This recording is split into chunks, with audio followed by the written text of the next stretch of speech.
What's up, YouTube? This is Alex Winking Michael, and welcome to the very first ever AM Variety News Show. The AM stands for Alex Michael, of course, naturally. It's going to be the AM News Show in the PM, because this will more than likely never, ever be uploaded before noon.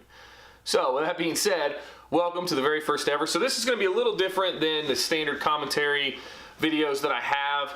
I'm going to try to just riff, just riff off of some of the news stories of the day. I'm not going to do these uploads as often.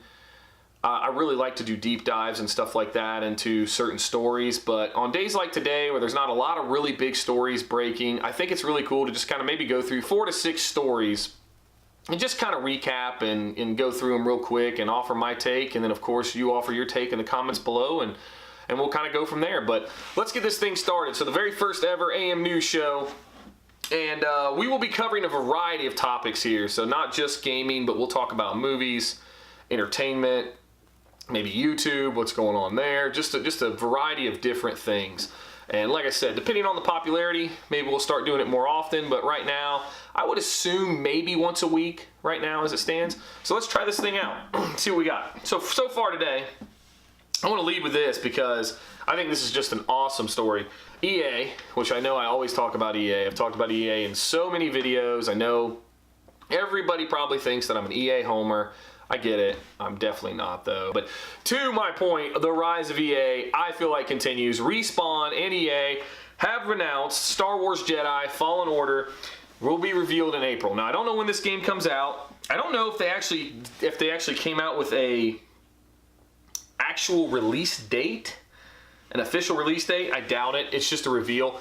But still, in the wake of tons of Star Wars content being canceled, games development being canceled, all kinds of stuff, it looks like EA and Respawn have potentially got something really special here that hopefully sticks and doesn't get canceled.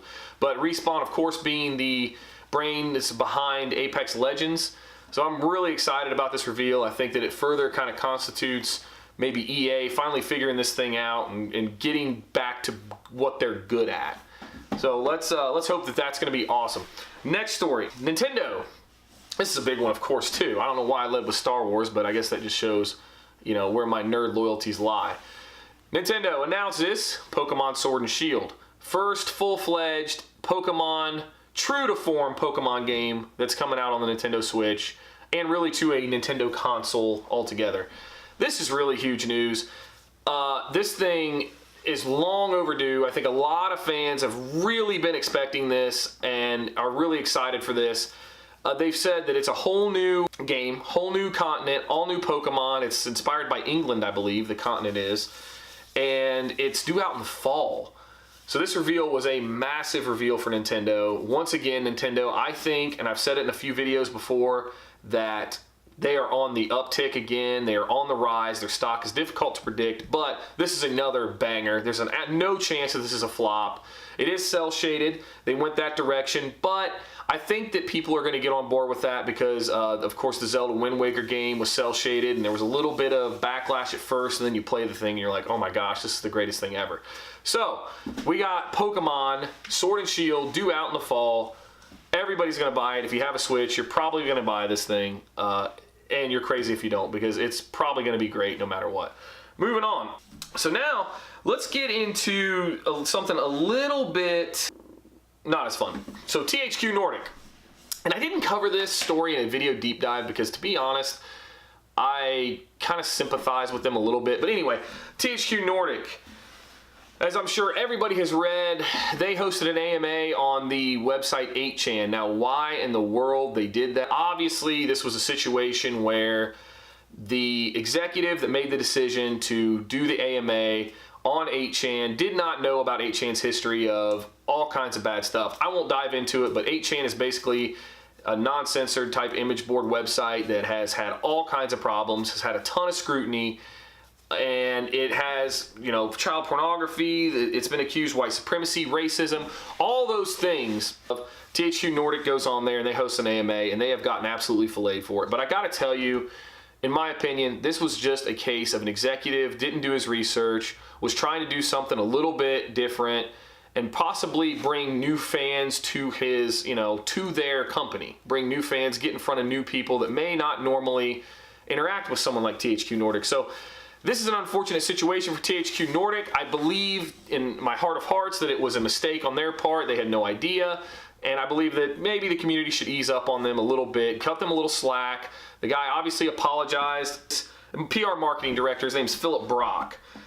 And obviously, this was just a big misunderstanding, mistake on their part. So I say the community should ease up on them. But unfortunate for THQ Nordic, this one will probably blow over pretty quickly, I'm thinking, and everybody can move on. Following the theme of moving on, let's get to another story. Let's talk a little bit about Rotten Tomatoes. And I know I'm a couple days old on this one, but Rotten Tomatoes has changed the polling. So basically, they have taken out some of their polls and things like that to that people could participate in to show their interest in a movie. And they have removed some of those because I believe they felt like, well, let's just get to the point of why they removed them. They removed them because it was costing them money and potentially money at the box office.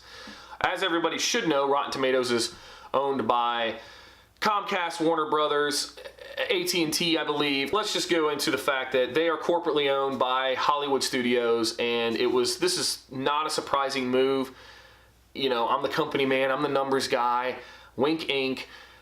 I wholeheartedly understand this. Not that I support it, because now you've taken away Rotten Tomatoes' credibility, when really and truly it was amazing how Rotten Tomatoes established this credibility over the last 15 years as being the number one source for movie reviews. I mean, really and truly it was. Like, you looked at that tomato meter and it was always very critical, and it was really difficult to get really good reviews. So this is a shame to me to some extent, because their credibility is definitely called into question now. And it really only is going to go downhill from here. I know that a lot of people have tied this to Captain Marvel.